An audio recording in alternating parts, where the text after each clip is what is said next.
Well guys, it's time to temper those expectations for the next Battlefield, as almost the entire dev team at DICE is new to the Battlefield franchise, or that's at least what one ex-DICE developer is saying on Blue Sky.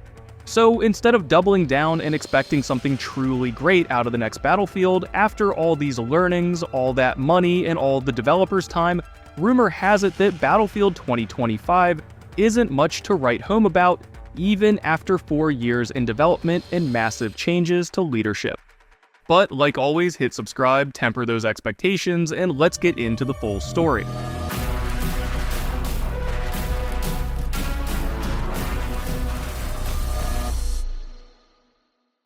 Now, over the past couple of days, it feels like a few new Battlefield rumors have been floating around, but the biggest one that's now being reported by GameRant has to be the story of an ex-DICE developer named Risible telling fans to temper their expectations when it comes to this year's upcoming Battlefield, a title that has seen massive investment, corporate restructuring, and huge changes in leadership, like the addition of Titanfall creator Vince Zampella.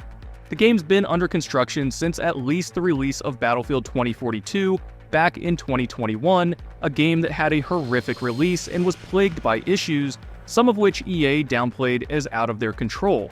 However, Risible's comments have come as a warning to players to not expect a typical Battlefield experience, because in his words, about 98% of the studio is new to the Battlefield franchise, and instead players need to expect the game to head in a different direction. A direction he compares to Call of Duty, where the game is expected to have a limited campaign, seasonal multiplayer, and even a Warzone-esque game mode that all continues to chase live service trends. And while I actually can appreciate where he's coming from with all due respect, that's exactly what 2042 and Battlefield 5 both tried to do. Between Hazard Zone and Firestorm, they've already tried Battle Royales. Battlefield 5 featured a single-player mode, whereas 2042 just gave up on it. And both games touted a new philosophy with all new game-changing features, just to be as predictable as ever, if anything, even more content dry. Battlefield has already attempted the Call of Duty model by adding paid cosmetics, a seasonal structure with battle passes, and even 2 failed extraction modes. In my opinion, while I understand what Risible is trying to prepare us for, Battlefield has been down this path before.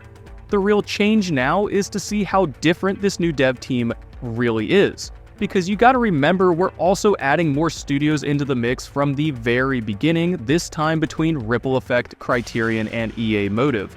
All of which are studios that have touched Battlefield before, but have been more focused than ever on this title since day one. A title that Risible claims will be pushed back until 2026, contrary to popular opinion. Now, it's worth mentioning that none of this has been confirmed, although it does fall in the line with most players' expectations and even insider leaks from Tom Henderson. Battlefield has been leaning towards the Call of Duty model for years now, because the franchise is simply so creatively bankrupt that they can't create anything new, yet they can't even copy their competition with a competent game. So ultimately, this report shouldn't come as a shock, but it is perhaps another whisper that despite all the money, all the talent, and all the failures, EA and DICE are still walking right down the same path as they have year after year. They're no longer innovators, instead they're again trying to enter the live service era, years after that train has left, and right as they drive their golden goose apex into the ground. But guys, like always, drop those comments below and tell me if you're giving Battlefield another shot this year.